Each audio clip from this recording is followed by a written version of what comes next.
নেককারেরা জান্নাতে যাবে আর গুনাহগার ফাসিক মুনাফিকরা জাহান্নামে যাবে। এটা তো আল্লাহর ঘোষণা। এখন আমি যদি প্রশ্ন করি জান্নাতে যাবেন কারা, সবাই তো হাত তুলবেন। যদি বলি কারা জান্নাতে যাবেন একটা দৌড় দেন, দৌড় দিবেন। যদি বলি দাঁড়ান, দাঁড়াবেন। যদি বলি শুয়ে যান, শুয়ে যাবেন।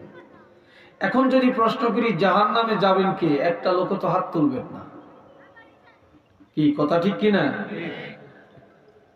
একটা মানুষও পাওয়া যাবে না। এমন কি যারা অমুসলিম, যারা কাফির মুশরিক, যারা সিল করা জাহান্নামী, তাদেরকে যদি বলে তুমি জাহান্নামী, সে বলবে কেন?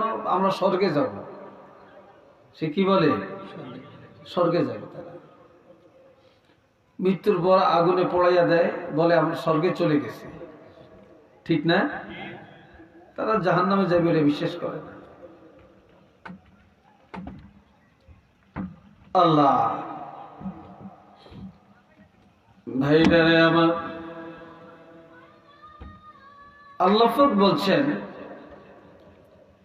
فأما من طغى وآثر الحياة الدنيا فإن الجحيم هي المأوى।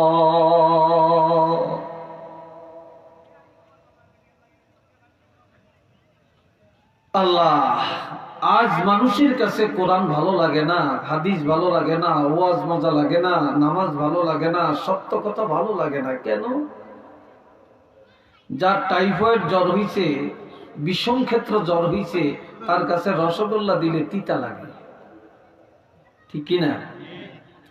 এখন আমরা মুনাফিকি করতে করতে, চিটারি করতে করতে, বাটপারি করতে করতে, হারাম খাইতে খাইতে, গুনাহ করতে করতে আর মিথ্যা বলতে বলতে আমাদের অন্তর এত খারাপ হইছে, কোরআন হাদিসের কথাগুলো যেখানে হয়, কিছু কিছু মানুষের কাছে এই কথাগুলো তিতা লাগে। কথা ঠিক না? এই কথাগুলো তিতা লাগে, সবার কাছে মিঠা লাগে না। আমার আল্লাহ বলেন, যারা গুনাহ করতে করতে, নাফরমানি মুনাফিকি করতে করতে, যারা নিজকে দুর্ভাগা, হতভাগা, লাঞ্ছিত, বঞ্চিত, নির্যাতিত করেছে, আর আখিরাতের উপরে দুনিয়াকে প্রাধান্য দিয়া চলছে। দুনিয়াটাই বড়, দুনিয়ার আরামটাই বড়, দুনিয়ার খেল তামসাটাই বড়, দুনিয়ার বাড়িঘর টাকা পয়সাটাই বড়, এটাকে প্রাধান্য দিছে, আখিরাত ভুলে গেছে। আমার আল্লাহ বলছেন এই মানুষগুলোর ঠিকানা হবে জাহান্নাম। একটু নাউজুবিল্লাহ বলেন না? এদের ঠিকানা কোথায়? জাহান্নাম। এটা তো ডাইরেক্ট ঘোষণা। তাহলে জান্নাতে যাবে কে? وَأَمَّا مَنْ خَافَ مَقَامَ رَبِّهِ وَنَهَى النَّفْسَ عَنِ الْهَوَى فَإِنَّ الْجَنَّةَ هِيَ الْمَأْوَى। যারা বা যে ব্যক্তি সব সময় আল্লাহর দরবারে দাঁড়ানোকে ভয় করে, সব সময় উঠতে বসতে, খাইতে চলতে ফিরতে, ঘুমাইতে, রাজনীতির ময়দানে, সমাজনীতিতে, ব্যবসা নীতিতে, সব জায়গায় আল্লাহকে ভয় করে। কাকে ভয় করে? আল্লাহকে ভয় করে। আর চিন্তা করে আমি আল্লাহর কাছে কি নিয়ে যাব, কি নিয়ে যাব, আমি হিসাব কেমনে দিব, আমার জীবনটা কোন পথে যাইতেছে, আমি আল্লাহর কাছে কি নিয়ে দাঁড়াবো, কিভাবে দাঁড়াবো। আর গুনাহ দেখলেই আল্লাহর ভয়ে নিজ আত্মাকে ফিরিয়ে রাখে, বাঁচিয়ে রাখে। গুনাহ দেখলেই ঘৃণা করে, গুনাহ দেখলেই ঘৃণা করে, গুনাহ থেকে নিজকে ফিরিয়ে রাখে। ফাইনাল জান্নাতা হিয়াল মাআওয়া। আমার আল্লাহ বলেন নিশ্চিত এই মানুষগুলোর ঠিকানা হবে বেহেশত। এটা চিল্লিয়ে বলেন সুবহানাল্লাহ। এদের ঠিকানা কোথায়? বেহেশত। দুনিয়াতে সবাই বেহেশতে যাইতে চায়, তালাশ করলে বেহেশতের আমল নাই, জাহান্নামে যাইতে চাই না, কিন্তু প্রত্যেকটা মানুষের মধ্যে এখন প্রতিযোগিতার সাথে জাহান্নামের কাজগুলি করা হয়, বা মানুষ প্রতিযোগিতা এখন জাহান্নামের কাজগুলো করছে, ঠিক না?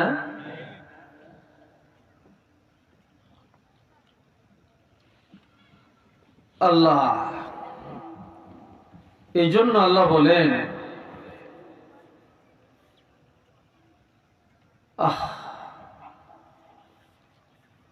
وما الحياة الدنيا إلا لعب ولهو وللدار الآخرة خير للمتقين। এই দুনিয়া জীবনটা খেল তামাশা ছাড়া আর কিছুই না। এটা খেলার জিন্দিগির মতো, এটা তামসা করার মতো। তামাশা করতে করতে সময় চলে যায়, টের পায় না, ঠিক না? টের পায় না। ছেলেরা খেলতে খেলতে সময় চলে যায়, কোন টাইমে সময় চলে গেছে, টাইম চলে গেছে তারা টের করতে পারে না। দুই দলে খেলবে, মাঠে নেমে গেছে, রেফারি বাঁশি বাজাইছে, খেলা শুরু হয়ে গেছে, কেমনি নিজে জিতবে, অন্যকে ঠগাবে, প্রতিযোগিতা চলছে, ঠিক না? আমি জিতবো, আরেকজনকে ঠগাবো, প্রতিযোগিতা চলছে। এই প্রতিযোগিতা করতে করতে করতে হঠাৎ রেফারি বাঁশি বাজাইছে, সময় শেষ। সময় কি? সময় শেষ। এখন যারা ঠকছে তারা যদি বলে সময় একটু বাড়াই দেন, আমরা একটু জিততে না চেষ্টা করব, পারবে? আর যারা জিতছে তারা যদি বলে আর একটু সময় বাড়ান, আমরা আরো জিতার জন্য চেষ্টা করব, পারবে? পারবে না। মাঠের থেকে চলে যেতে হবে। এই জন্য আমার আল্লাহ বলেন, এই দুনিয়া খেল তামাশা ছাড়া কিছুই না। এটা তামসা করতে করতে, খেলতে খেলতে যেমন টাইম চলে যায়, টের পায় না। কিভাবে 30 বছর, 40 বছর, 60 বছর, 80 বছর, 100 বছর চলে গেল, কি করে চলে গেল টের করা যায় না। হঠাৎ মালাকুল মউত এসে বলবে তোমার টাইম শেষ, আর সময় দেওয়া হবে না। তখন কেউ জান্নাতি হয়ে কবরে যাবে, কেউ জাহান্নামী হয়ে যাবে। যারা জান্নাতি হবে তারা আর জাহান্নামী হবে না, যারা জাহান্নামী হবে তারা আর কখনো জান্নাতের আমল করার সুযোগ পাবে না। কি ভাই পাবে? চিল্লিয়ে বলেন পাবে? কখনো তারা পাবে না, কখনো পাবে না। وللدار الآخرة خير للمتقين। আর যারা মুত্তাকিন, যারা ফরেজগার, যারা আল্লাহওয়ালা, যারা ঈমানদার, তাদের জন্য আখিরাত অতি উত্তম। শুধু উত্তম না, আখিরাত তাদের জন্য আনন্দের জিন্দেগি। দুনিয়াটা আনন্দের না আখিরাত আনন্দের? চিল্লিয়ে বলেন আখিরাতটা আনন্দের। আল্লাহ 3 শ্রেণীর মানুষ আল্লাহর কাছে ঘৃণিত, অভিশপ্ত। একটু নাউজুবিল্লাহ বলতেন না? আর একটু জোরে, আরো জোরে কোন? 3 শ্রেণীর মানুষ আরো আছে, প্রধানত 3। 1 নম্বরে ফাওয়াইলুল লিল মুসাল্লিন। ওই সমস্ত নামাজীদের উপরে আল্লাহর গোসা, আল্লাহর অভিশাপ, আল্লাহর লানত। আল্লাযীনা হুম আন সালাতিহিম সাহুন। যারা তাদের নামাজের মধ্যে উদাসী। নামাজে উদাসীন এটা মুনাফিকের সবচেয়ে বড় আলামত। একটু নাউজুবিল্লাহ বলেন না? এরা নামাজে দাঁড়াইলে ধ্যান ও খেয়াল নামাজে রাখে না। আমি নামাজ পড়তেছি, আল্লাহ দিদার এই চিন্তা নাই। গেলাম মসজিদে, ডুমা দিলাম, সেজদা দিলাম, চলে আসলাম। আর দুনিয়াতে যেটা মনে আসে না, নামাজে দাঁড়াইলে ওটা মনে পড়িয়া যায়। কথা ঠিক কিনা? ওটা মনে পড়িয়া যায়। আবার অন্য মনস্ক হইতে হইতে এমনও দাঁড়াবে না, বসবে 2 রাকাত না 3 রাকাত, এটাও মনে থাকে না। ঠিক কিনা? এটাও মনে থাকে না। আবার মুনাফিকের আরো একটা আলামত, মুনাফিকরা কিছু সময় কোনোদিন পড়ে, কোনোদিন পড়ে না। 1 বেলা পড়ে, আরেক বেলা পড়ে না। 2 বেলা পড়ে, 3 ওয়াক্ত পড়ে না। জুমার নামাজ পড়ে, 5 ওয়াক্ত পড়ে না।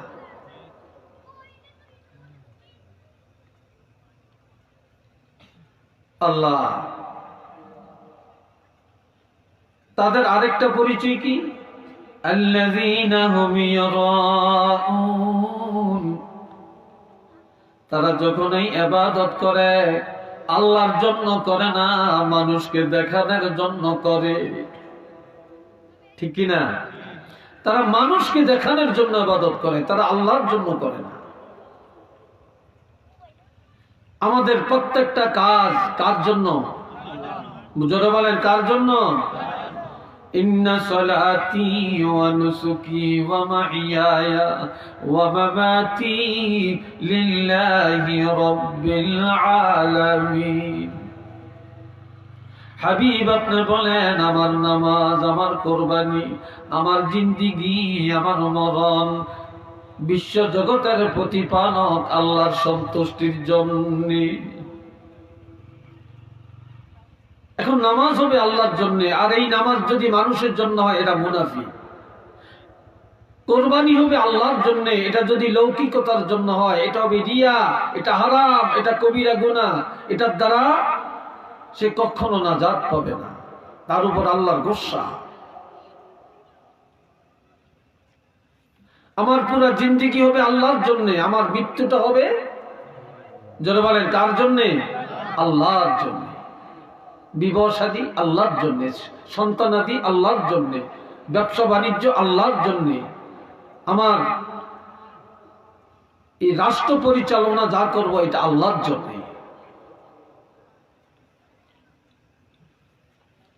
আল্লাহ আরেক প্রকার লোক হলো ওয়াইলুল লিকুল্লি হুমাযাতিল লুমাযা আল্লাযী জামাআ মালান ওয়া আদ্দাদা। ওই সমস্ত মানুষের উপরে আল্লাহর গোসা। একজনে গুনাহ করছে, অপরাধ করছে, আল্লাহর কাছে তওবা করছে, আল্লাহ মাফ করিয়ে দিছে, আর আল্লাহ গোসা হয়ে গেছে, এটা কিন্তু আরেক জিনিস। এটা আরো কঠিন ব্যাপার, এটা আরো মারাত্মক জিনিস। ওই সমস্ত মানুষের উপরে আল্লাহর গোসা যারা সামনে আর পিছনে মানুষের নিন্দা করে। কিছু কিছু মানুষ আছে সামনেও এমন কথা বলে অপমান করে ফেলে, আবার পিছনে যায় এমন এমন সমালোচনা করে যার দ্বারা তার ইজ্জত বরবাদ করে ফেলে। আবার কিছু মানুষ সামনে যায় খুব প্রশংসা, পিছনে যায় 12টা বাজিয়ে দেয়। আসেনি? কথা বলেন, আসেনি? সামনে গেলে হাজী সাহেব আপনার মতো মানুষ আর নাই, আপনার কথা মনে পড়লে খুব মায়া লাগে, কিন্তু পিছনে যাইয়া হাজী সাহেবের 12টা বাজিয়ে দেয়। তার মতো সিটার, এই হাজির মতো বাটপার আরেকজন আছে নাকি? এই হাজী সাহেবের ইজ্জতটা শেষ করিয়া দেয়। কি কথা ঠিক কিনা?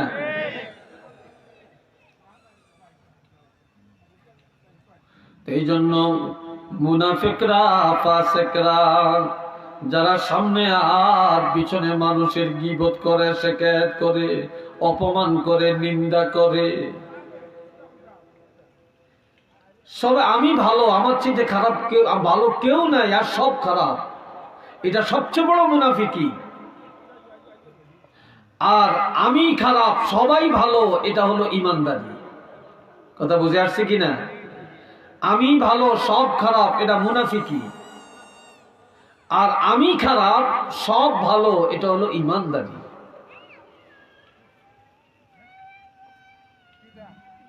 এদের পরিচয়টা কি? আল্লাযী জামাআ মালান ওয়া আদ্দাদা, তারা সম্পদকে জমা করে, সম্পদের পাহাড় বানায়, দান সদকা করে না, মসজিদে দেয় না, মাদ্রাসায় দেয় না, নেক কাজে দেয় না, গরিবের দেয় না, বিধবারে দেয় না, ইতিমের দেয় না, তারা ভালো কাজে খরচ করে না, তারা মাল জমা করে, তারা কিপন আর কাল গনে তার মাল ঠিক আছে নি, কথা ঠিক কিনা, বারবার হিসাব করে এরা ঠিক আছে নি।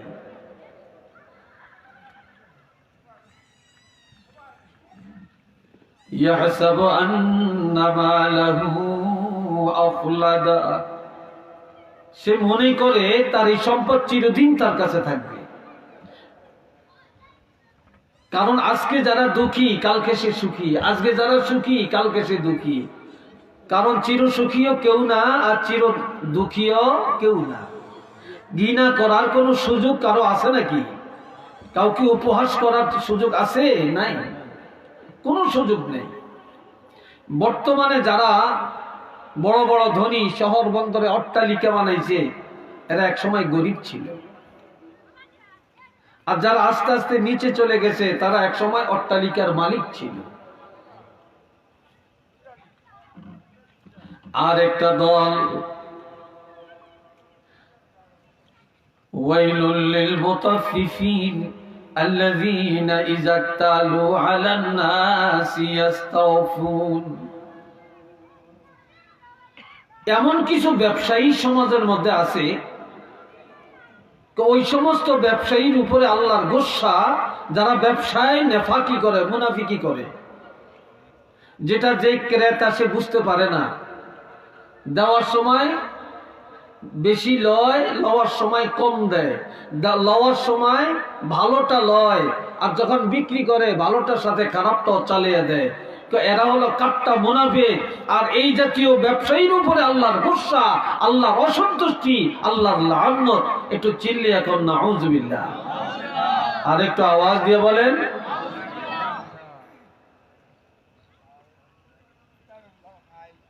وَإِذَا لَقُوا الَّذِينَ آمَنُوا قَالُوا آمَنَّا وَإِذَا خَلَوْا إِلَى شَيَاطِينِهِمْ قَالُوا إِنَّا مَعَكُمْ إِنَّمَا نَحْنُ مُسْتَهْزِئُونَ। আল্লাহ, মুনাফিকের আরেকটা চরিত্র, যখন ঈমানদারের সাথে মিলিত হয় তখন কয় কালু আমান্না, আমরা তো ঈমানদার। আমরা কি? তুমি যেরকম ভালো আমরা এরকম ভালো, এই সমাজের জন্য আমরাই তো এরকম করছি, আমরা এটা করছি, ওটা করছি, ওটা করছি, আমরা অনেক কিছু করছি, আমরা খুব ভালো মানুষ। আবার যখন কাফেরদের সাথে মিলিত হয়, মুনাফিকের সাথে মিলিত হয়, দলনেতার সাথে মিলিত হয়, নেতার সাথে মিলিত হয়, তখন বলে না, আমরা তাগরে ধোকা দিছি, আমরা তোগো লগই আছি, তোমাদের সাথেই আছি। একটু নাউযুবিল্লাহ বলতেন না? কিছু কিছু নেতা আছে, কিছু কিছু মুসলমান নামে, এরা মসজিদে গেলে কয় ইসলাম ছাড়া শান্তির কোনো রাস্তা নাই। আবার মন্দিরে যে কয় তোমরা তোমাদের ধর্ম পালন করো, কয় ধর্ম যার যার, আনন্দ সবার। কি কথা ঠিক কিনা? আনন্দ সবার, এরকম কয়। আবার কয় তোমাদের ধর্মের আমরা তোমাদেরকে শত্রু ভাবি না, আমরা তোমাদেরকে বন্ধু মনে করি। অথচ আল্লাহ বলছেন লা তাত্তাখিযুল ইয়াহুদা ওয়ান নাসারা আউলিয়া মিন দুনিল মুমিনিন। ও ঈমানদারেরা, তোমরা কাফের, মুশরিক, ইহুদি, নাসারা, অসভ্য, জালেম, আল্লাহর দুশমন, তাদেরকে কখনো বন্ধু বানাইও না। যদি বন্ধু বানাইতে হয় ঈমানদারকে বানাও। সুবহানাল্লাহ বলেন না? বন্ধুত্ব করলে কার সাথে করবা? ঈমানদারের সাথে করো। কাফের, মুশরিক, ইহুদ, নাসারা, এদের সাথে কখনো বন্ধুত্ব করিও না। অথচ আজ আমরা মুসলমান তাদেরকে বন্ধু বানাই।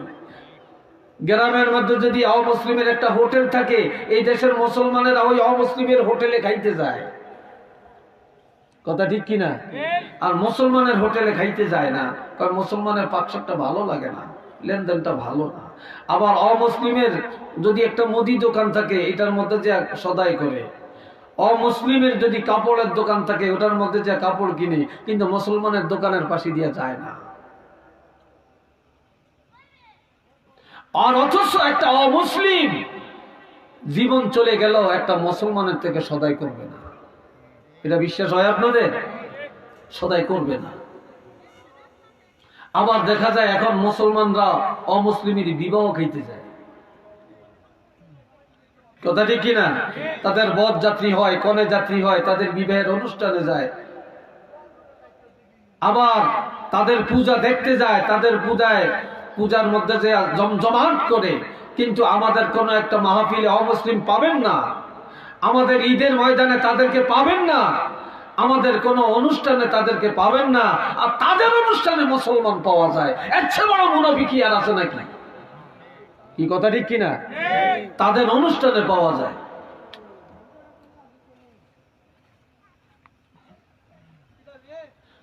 আল্লাহ ভাইরা আমার, হযরত মুসা কালিমুল্লাহ তিনি তো একজন পয়গম্বর, ঠিক না? হযরত মুসা আলাইহিস সালাম একজন জলিলুল কদর পয়গম্বর। তো বনি ইসরাইলেরা বহুদিন বৃষ্টি হয় না, জমিন শুকিয়ে গেছে, ফেটে গেছে, একটা দুলপা গাছেরও জন্ম হয় না। হযরত মুসা কালিমুল্লাহর কাছে জাতিরা আসিয়া কয়, হুজুর আপনি তো পয়গম্বর, আপনি আল্লাহর কাছে একটু দোয়া করেন। আল্লামা সাহেব কাবলা যখন ছিলেন, ফুলতলি সাহেব যখন ছিলেন, তখন তো এই দেশের মানুষ যতটা হুজুরে জানতেন, এন্তেকালের পরে হুজুরের অনুসারী বাড়ছে না কমছে? জোরে কোন?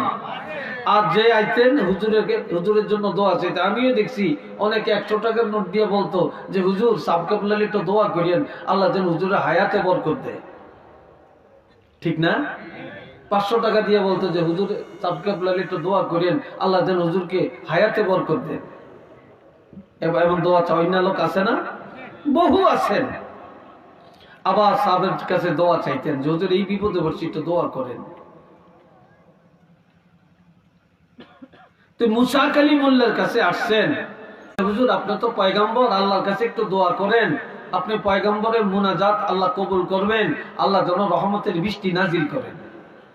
আমরা তো অভাবে পড়ছি, বিপদে পড়ছি, ফসল হয় না, মানুষ না খেয়ে মরতেছে, গবাদি পশু পাখিরা না খেয়ে মারা যায়, এমনকি মায়ের বুক পর্যন্ত শুকিয়ে গেছে, মায়েরা বাচ্চাকে দুধ পান করাইতে পর্যন্ত পারছে না। হযরত মুসা কালিমুল্লাহ আল্লাহর কাছে দোয়া করলেন। কিসের দোয়া? যে আল্লাহ রহমতের বৃষ্টি নাজিল করেন। কিন্তু বৃষ্টি হয় না। আমার দিকে চাননি আপনারা? এই জায়গাটা এতটুকু খালি হইলো কেন? আপনারা এত মানুষ এক জায়গা থেকে উঠলেন কেন? খালি রেখেন না।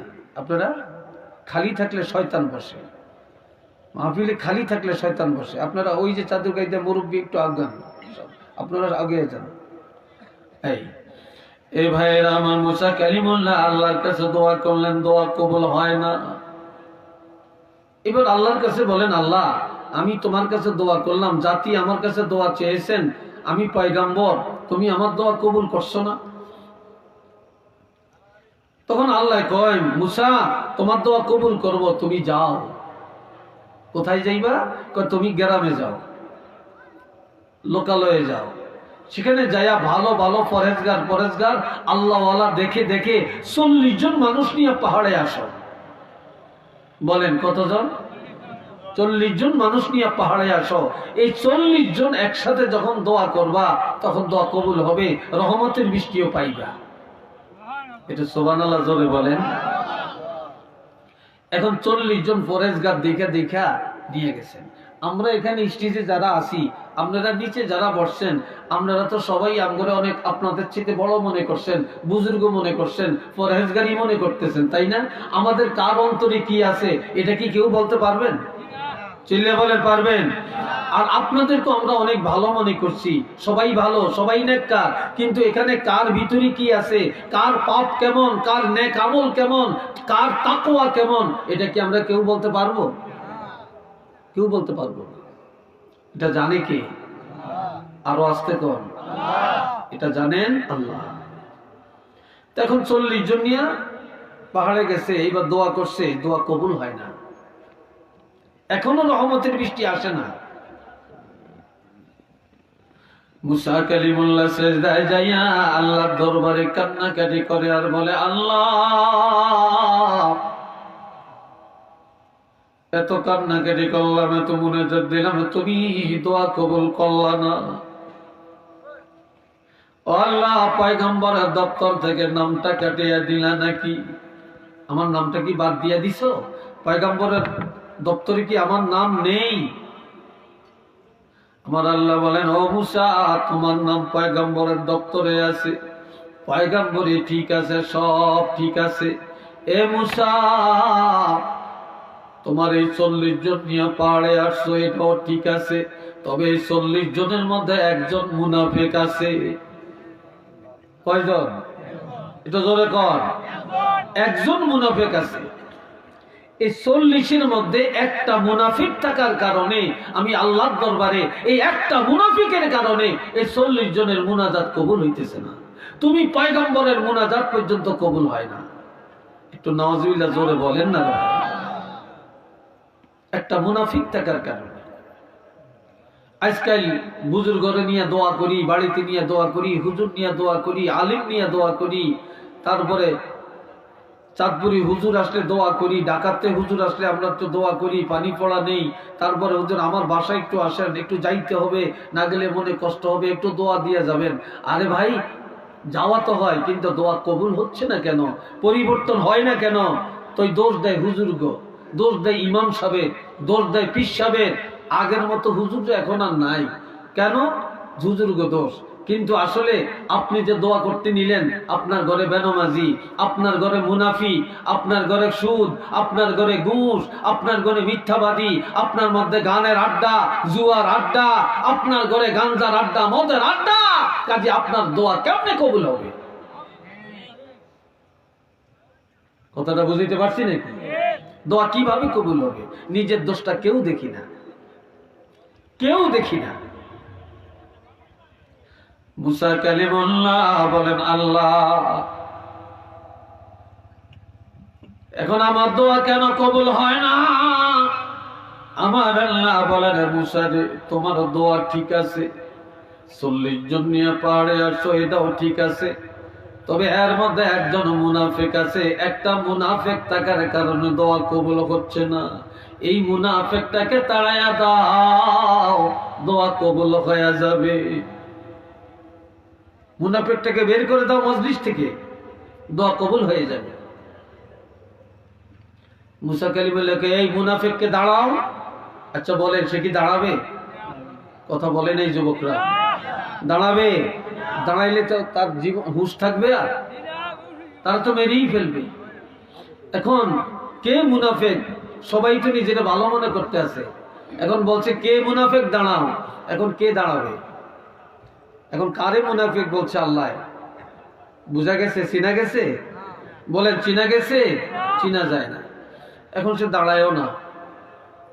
এখন এই 40 জন প্রত্যেকে সেজদায় যাইয়া আল্লাহর দরবারে কান্নাকাটি শুরু করছে আর বলতেছে, আল্লাহ, আমি তোমার কাছে পাপী, আল্লাহ, আমার কারণেই হয়তো জাতি কষ্ট পায়, আল্লাহ, আমি অপরাধী, আমি অপরাধী, আল্লাহ, আমি মুনাফিক, আল্লাহ, আমি ফাসিক, আল্লাহ, আমার কারণেই বৃষ্টি হয় না, তুমি আমাকে মাফ করে দাও, জীবনে আর এমনটা করব না আল্লাহ, এমনটা আর করব না আল্লাহ। এইভাবে 40 জন প্রত্যেকে নিজেরই মুনাফিক মনে করে, পাপিষ্ট মনে করে আল্লাহর কাছে যখন সিজদায় যাইয়া কান্নাকাটি শুরু করে, তওবা শুরু করে, আমার আল্লাহ মুসা নবীকে ডাক দিয়ে বলেন, এ মুসা, মাথা উঠাও, সবাই বাড়ি ঘরে চলে যাও, একটা মুনাফিকের কথা বললাম, এই একটা মুনাফিকের সাথে 40 জন সব যখন সেজদায় পড়ে নিজকে ছোট মনে করে, অপরাধী মনে করে, আমি আল্লাহর কাছে তওবা করা শুরু করছে, কান্নাকাটি করা শুরু করছে। এই সাথে যেটা মুনাফিক তারও তওবা হয়ে গেছে। ও মুসা, বাড়ি ঘরে চলে যাও, কিছুক্ষণের মধ্যে রহমতের বৃষ্টি জমিনে চলে আসবে। একটু চিল্লে বলুন না সুবহানাল্লাহ।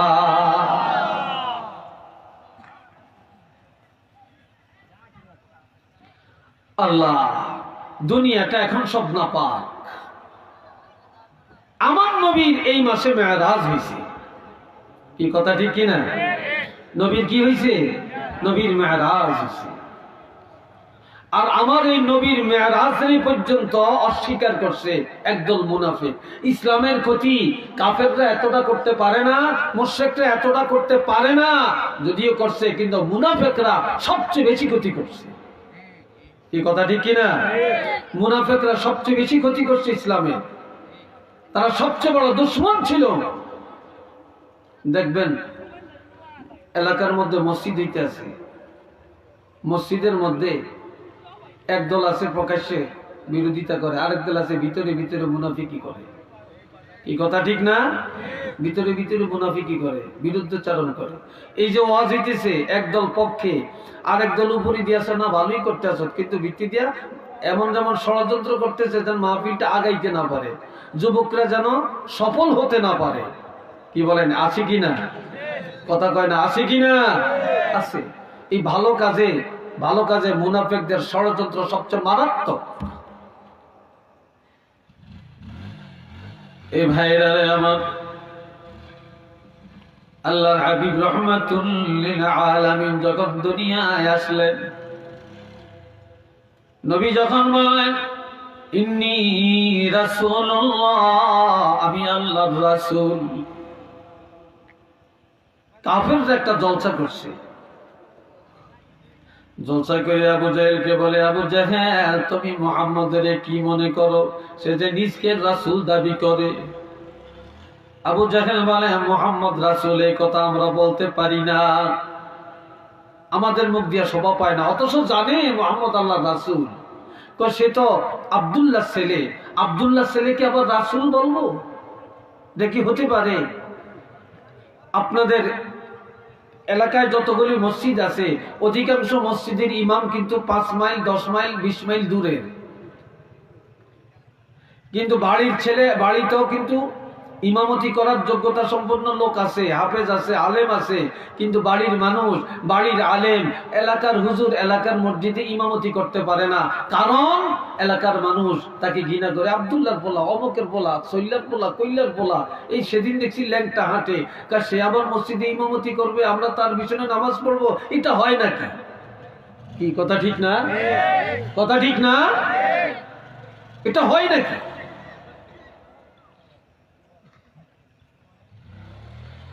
আমরা কেউ কাউকে মানিয়ে নিতে চাই না। এই বাবা জিরারে আমার খেয়াল করেন, আল্লাহ হাবিব রাহমাতুল লিল আলামিন, ওনাকে কেমন মনে করো? আবু জাহেল বলে, আব্দুল্লাহ ছেলে, এর বাহিরে আর কোনো কথা নাই। আবু লাহাবকে বলে, আরে আবু লাহাব, তোমার না ভাতিজা, তুমি কি মনে করো? কি মনে করবো? মুহাম্মদ আব্দুল মুত্তালিবের নাতি, এই আমাদের দেশে যদি একজনে পছন্দ করে তাহলে আব্দুল মুত্তালিব করে, পরিচয় দিলে এতটুকু দেওয়া যায় আব্দুল মুত্তালিবের নাতি, এর বাহিরে কোনো পরিচয় নেই। হযরত আবু বকর সিদ্দিক রাদিয়াল্লাহু পাশে দাঁড়িয়ে আছেন, শুনতেছেন, একজনে বলে আব্দুল্লাহ ছেলে, আরেকজনে বলে আব্দুল মুত্তালিবের নাতি। তারপরেও মুহাম্মদ আল্লাহ রাসূল এই কথা বলতে চায় না।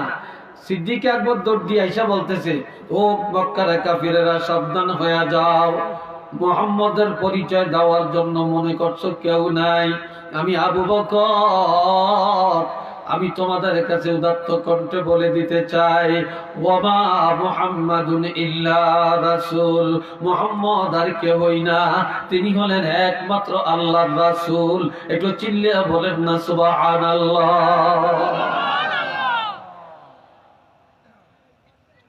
তাহলে আবু লাহাব যেমন জানে তেমনই বলছে, আবু জেহেল যেমন জানে তেমনই বলছে, আর সিদ্দিকের আকবরের দৃষ্টিতে রাসূল যেমন তেমনই বলছেন। কথা ঠিক না?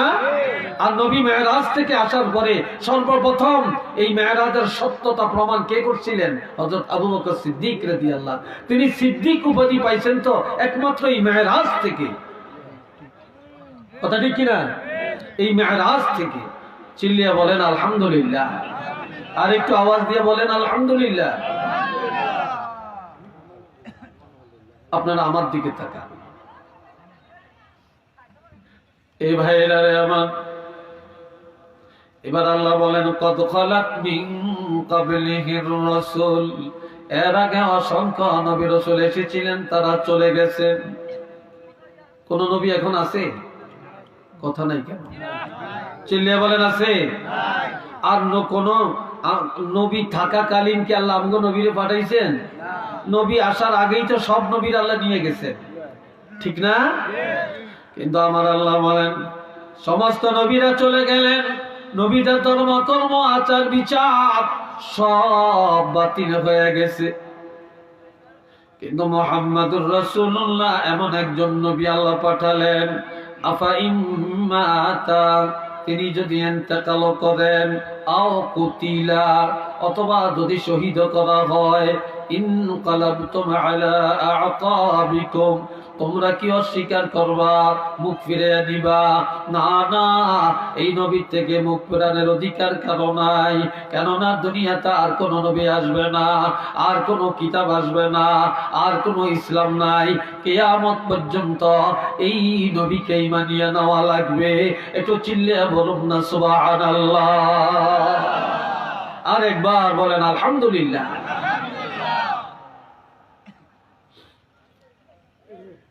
আল্লাহ শুধু এটাই না, এ বাবা জিনানে আমার, গভীর ভাবে কথা শোনার চেষ্টা করেন। আল্লাহ পাক যেন এই কথাগুলো আমাদের প্রত্যেকের হৃদয়ঙ্গম হওয়ার তৌফিক